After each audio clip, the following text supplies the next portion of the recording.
bore up, stroke up jadi 232 cc, 28,1 horsepower. pakai jaket dulu dingin jaket. Cuman sekarang masih belum bosan sama yang sekarang, masih pakai bawaan.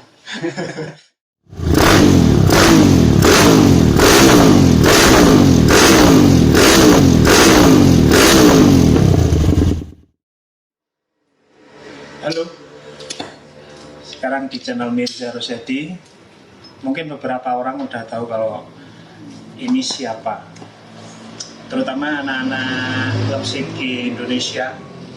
Apa namanya? HCGI, Honda CG Indonesia. Dia namanya Asif. Kita saudaraan, saya anak pertama, dia anak kedua. Nah, dia namanya Asif Firdaus. Di Honda CG Indonesia dia terkenal pemilik CG Nggak tahu. katanya terkencang, katanya terpowerful. Ini dia motornya, Honda CG 110. Bore up, stroke up jadi 200. Bore up, stroke up 232 cc. Berarti bornya 69, stroke 62,5. Nah, itu salah satu penunjang performa. Kata orang harus bore up, harus stroke up biar tambah tenaganya. Ya beneran sih ya. Jadinya powerful. Dulu pertama kali dinyalain tahun 2015. Tenaganya keluar 28 belum. 2015 awal nyala. awal nyala. Nah, terus masih kan nyari potensi. ini masih nyari potensi. Berarti baru nyala, masih udah di bore up, udah stroke up. Headnya diapain? Handnya dulu 2015 masih Porting. standar klepnya, cuman porting aja. Klep standar 29 2924 masih standar. 24. Intake 29, exhaust 24 cuman porting. Terus habis pertama kali nyala, itu power saya nyobain sendiri udah gimana ya? Udah lumayan ya. Lumayan. Bukan lumayan kayak yang di bore up sedikit itu enggak. Dulu awalnya 220 cc. 215 cc pertama.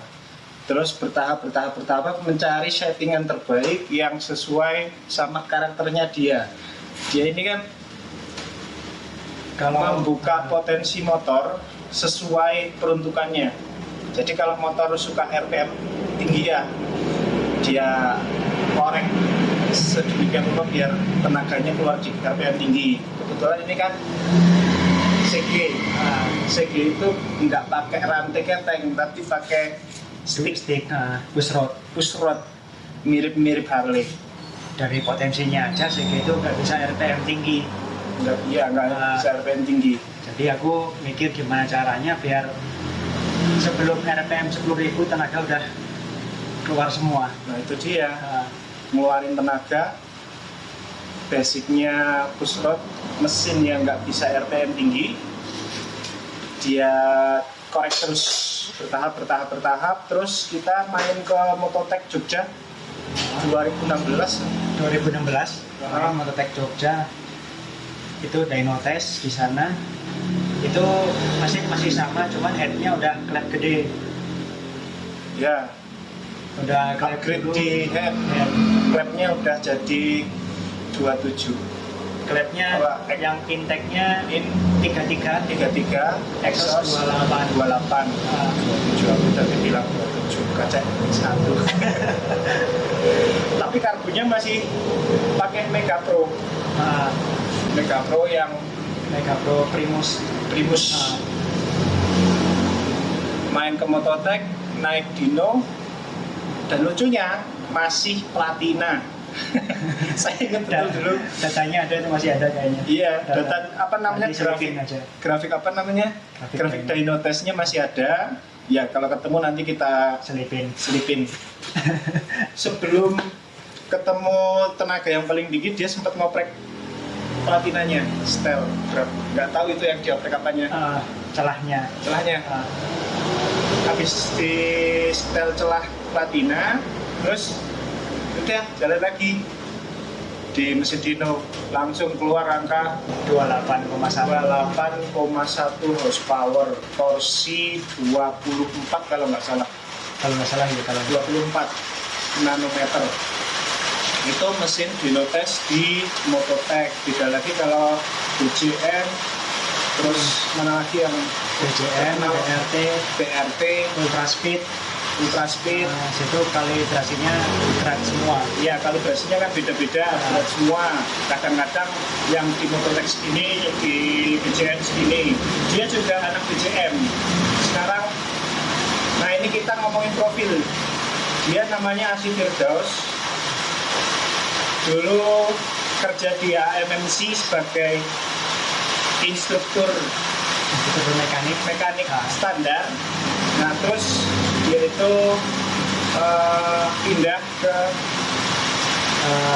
bengkel yang sekarang, Master Cendana. Ada YouTube-nya, nanti kita tulisin linknya di deskripsi. Master Cendana, ada channelnya juga. Dia sering muncul di channel Master Cendana. Nah ini orangnya.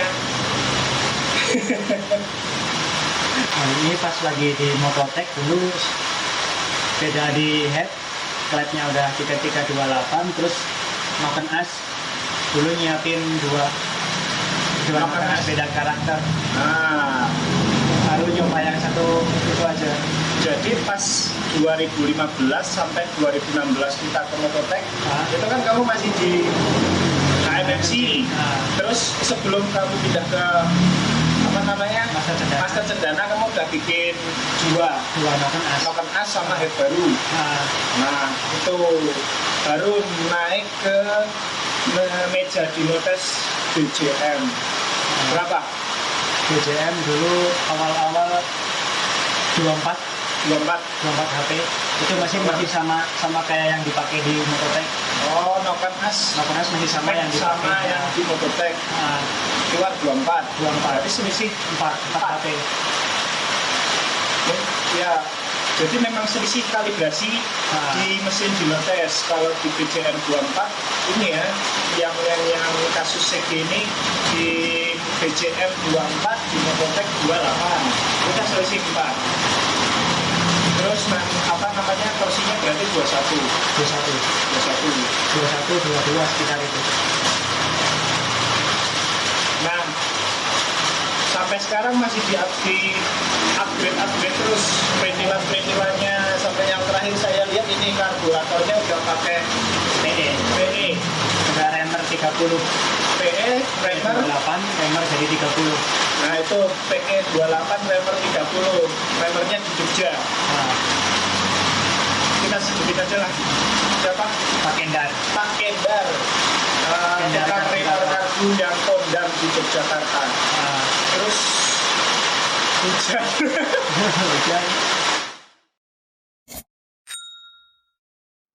Kenapa kamu milih karburatornya pakai PE 28 yang di Remer, padahal itu KW? Katanya kan nggak awet atau susah di setting, nggak enak dipakai, susah pokoknya. Nah, kenapa kamu milih itu? Ini kan belum tahu karakter CG buat dipakein karbu gede, jadinya pakai yang murah-murah dulu buat nyoba.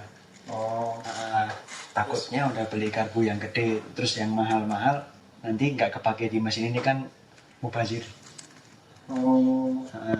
Berarti terus kalau masalah susah setting nanti sebenarnya tergantung ini aja, tergantung ketelatenan kita nyeting apa enggak gitu aja. Tapi bisa sebenarnya di setting walaupun KW. Bisa. Terus ini kan ubahannya dari Remer sama diganti skep. Jadi kalau yang skep bawaan karbu KW itu jeleknya lapisan chrome-nya itu cepat hilang. Itu satu, chrome-nya gampang hilang. Terus, kalau chrome-nya udah hilang nanti walaupun gas sudah nutup, skep nutup, angin masih ada yang nembus ke dalam, jadi motor nggak mau langsam, itu aja masalahnya. Berarti antara lubang skep, sama rumah skep, sama skepnya itu longgar, jadi masih ada angin yang masuk. Bisa dikatakan itu jadi terlalu irit ya. Kalau pas nutup gas jadinya banyak Pas angin nutup, masuk. iya, Nah, banyak angin yang masuk daripada bensinnya kan tidak terlalu irit, mesin tetap panas. nah, Jadi pas engine brake terutama. orang bilangnya susah disetting. Nah, Oh, berarti udah diganti sama yang chrome-nya bagus. Terus ini udah dikasih apa namanya, filter juga, filter terus dipakein apa namanya, yang hitam itu karet karet, join filter. joint filter. Nah, Joint filter pakai jaket dulu dingin. jaket. Malum, kita rumahnya di gunung, ketinggian di rumah kita itu sekitar 1500 mdpl ya, mirip-mirip kayak di mana ya, mungkin puncak ya. Puncak berapa? Puncak enggak. Puncak Tangkuban Perahu 1700. Itu dikit. Oh, Puncak Tangkuban Perahu. berarti kan puncak Tangkuban Perahu sama kayak di atas Gardu kita ya, Pandang. Gardu Pandang. Ada tempat buat lihat sunrise namanya Gardu Pandang. Nah terus ini lagi ada apa namanya, pendingin oli punya Satria FU, tapi posisinya itu harusnya lubang bautnya itu di bawah, tapi sama dia dibalik. Kenapa? Ini kalau alasan yang pertama, ini kan jalur oli dari bawah sampai ke noken as. Kebetulan noken as CG kan di crankcase kiri sebelah bawah. Jadi buat manasin mesinnya nunggu oli sampai ke noken as, perjalanannya jauh. Jadi tujuan dibalik ini biar pas mesin dimatiin dia nggak turun semua ke crankcase. Berarti Jadi biar begitu awal nyala oli langsung ngalir. sisa. Nah, Padahal kan ini ada 1, 2, 3, 4, ada Iya, 4 tingkat. ada 4 tingkat. Berarti minimal masih ada 3 Tiga tingkat yang yang nyisa di situ. bisa di Oil cooler. oil cooler. Nah, terus Ternyata itu alasannya. Ternyata bukan karena cuma gaya-gayaan atau apa, tapi ada fungsinya juga biar olinya cepat naik. Nah, terus kalau posisi selangnya di atas, ini kalau RPM pelan ataupun tinggi, oli di dalam sini tetap penuh. Iya. Soalnya kalau misalnya selangnya di bawah itu kalau langsam atau RPM pelan, 2 tingkat bawah paling. Jadi atasnya pasti kosong, Angin. Ya, Iya, masuk akal. Walaupun angin itu kan bisa ke kompresi, tapi kan itu mengganggu juga aliran oli. Masuk akal. Jadi misalnya oli lewat dari sini panas ke sananya dingin, lewat 4 jalur kan pasti lebih optimal pendinginannya. Iya. Terus lagi apa namanya itu, tabung hawa. Nah, tabung hawa ini. Itu buat dinginin udara juga kan, atau buat buang hawa panas dalam yang ada di mesin kan. Ini buat buang hawanya tak kasih 2 selang, satu dari selang crankcase dari bawaan Yang original. bawaan motor, original motor, terus bikin satu lagi selang ditutup head, jadi biar hawa panas di dalam head juga bisa keluar ke tabung hawa. Oke.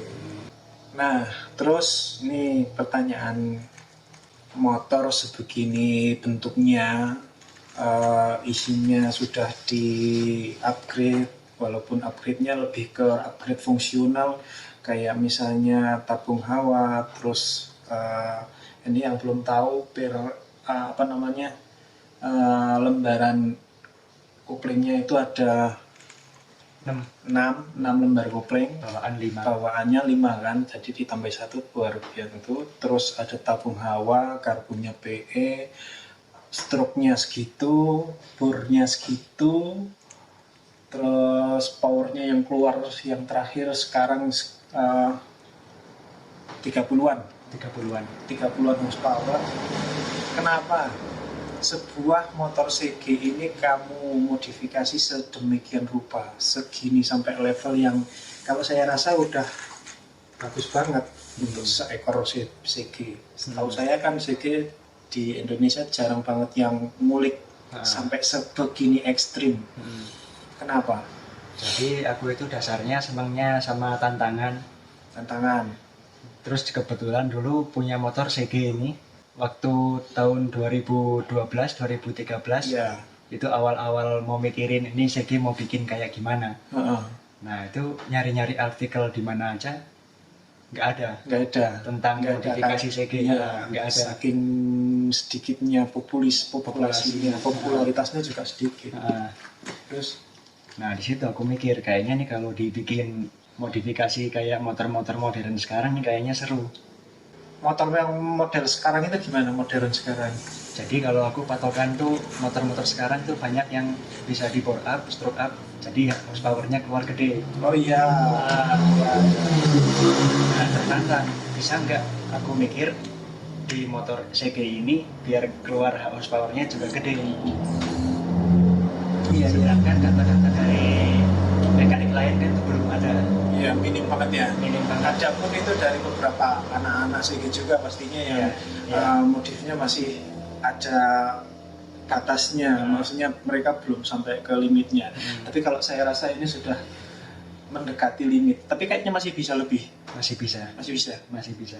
Buat dongkrak CC ini masih punya bahan simpenan blok CG 200, jadi dia lebih panjang. Oh, berarti ganti blok lebih panjang, lebih lebar juga nggak? Lebarnya sama. Sama. Cuma dia lebih tinggi. Lebih tinggi. Berarti kalau bloknya lebih tinggi nanti stroke-nya bisa tambah. Bisa nambah lagi. Wah.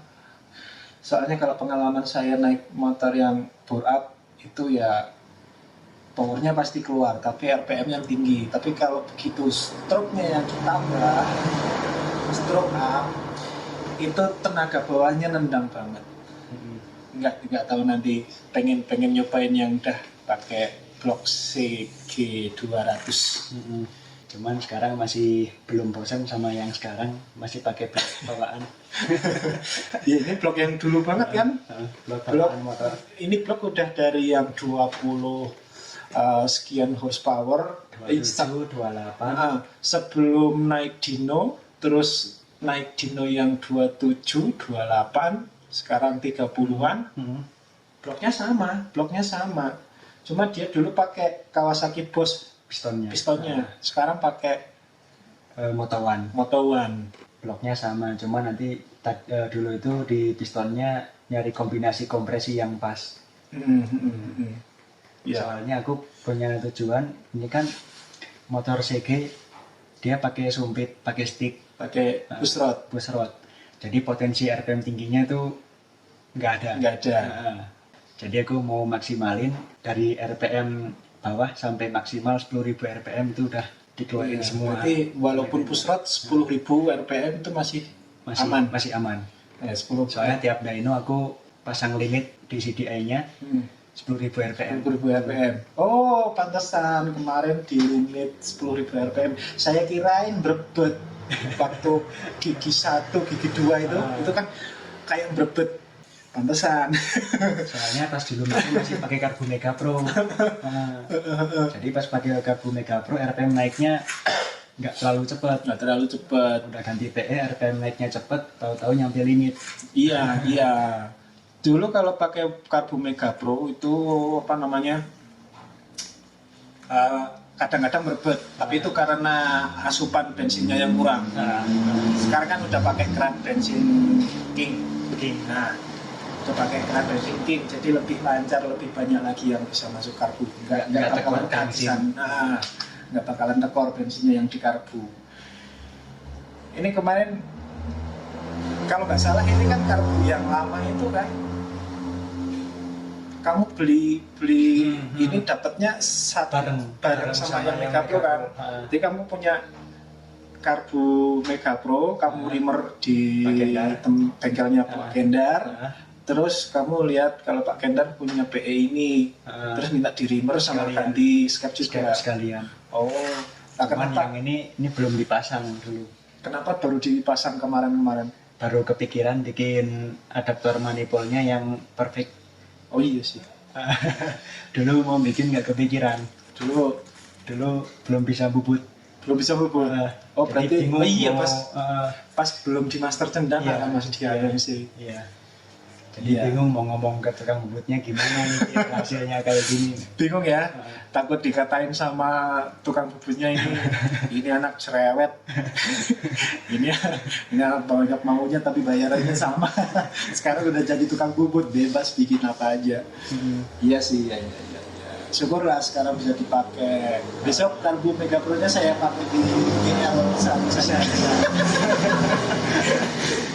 Pokoknya besok saya bangun GL 100 kayaknya banyak pakai limbahnya sih. Limbahnya CG. Udah ada itu rumah kopling kampas 6. Sip. Sip. Mantap. Pompa oli tiker. Mantap. Karburator. Iya. Knalpot ada satu dulu. Nah itu nanti pembahasan lanjutnya lah. Ntar kalau udah bikin vlog yang GL 100. Ya. Terus kamu udah bikin motor ini selevel ini. Hah? Perasaan kamu waktu makainya gimana? Senang pastinya. Senang. Soalnya hasil pemikiran sendiri. Jadi Hasil. bisa menikmati tenaga yang aku pengenkan, hasil pemikiran sendiri, sama hasil riset. Iya. Apalagi banyak banget part yang kamu custom sendiri kan. Piston kamu bubut sendiri. Ya. Apa namanya adaptor karbu bubut sendiri. Nah, ya dia memang kayak MacGyver bisa bikin apa kebutuhannya sendiri dipasang sesuai peruntukannya. Soalnya kalau nyari jadi pasti nggak ada. Nggak ada. Sege. Jarang. Tapi kayaknya kan banyak juga kan. Sekarang anak-anak mulai rame. Mulai rame kan di grup CG atau di Ada yang jual paketan bore up. Nah itu kalau Ada. misalnya ada paketan bore up gimana Kalau ada paketan bore up, kalau dari anak-anak tuh tipsnya? tips paketan bore up. Ya udahlah nanti kita bahas di permesinan ini kan cuma bahas mesinnya sedikit. Kita lebih ke profilnya Asif. Kenapa dia bikin motor ini sebegini gilanya? Terus gila sih gila. Maksudnya nggak ada yang bikin motor CG se-ekstrim ini. Tapi kenapa? Karena cuma punya motor ini dia pengen menggali potensi. Kalau misalnya mesin GL series itu kan tinggal di tukar-tukar aja. Blok stiker tinggal dimasukin ke crankcase-nya GL 100 atau Bisa. CB 100 itu kan gampang, tinggal dibubut lubang crankcase-nya jadi besarin, nanti ganti pompa tiker langsung jadi, ganti rasio juga gampang, ganti second primer juga gampang. Tapi kalau ini kan yang sama seperti GL series cuma blok kopling sama crankcase kanan itu aja, yang Crankcase kiri selainnya udah beda. beda semua. Oke, saya rasa udah cukup seperti itu aja. Kalau misalnya ada pertanyaan seputar Asif atau seputar motor ini, Master Cendana, kita kasih linknya di bawah dan komentar. Jangan lupa komentarnya itu jadi bahan diskusi kita nanti, bisa juga jadi bahan topik untuk video selanjutnya. Seperti itu, jangan lupa subscribe, comment, like, and share. Oke. Makasih bro. Sama-sama. Ini adik saya besok mau berangkat lagi ke Bandung. Naik motor ini. Tanggalnya rahasia. Nanti takutnya dibajak di jalan. Oke, terima kasih.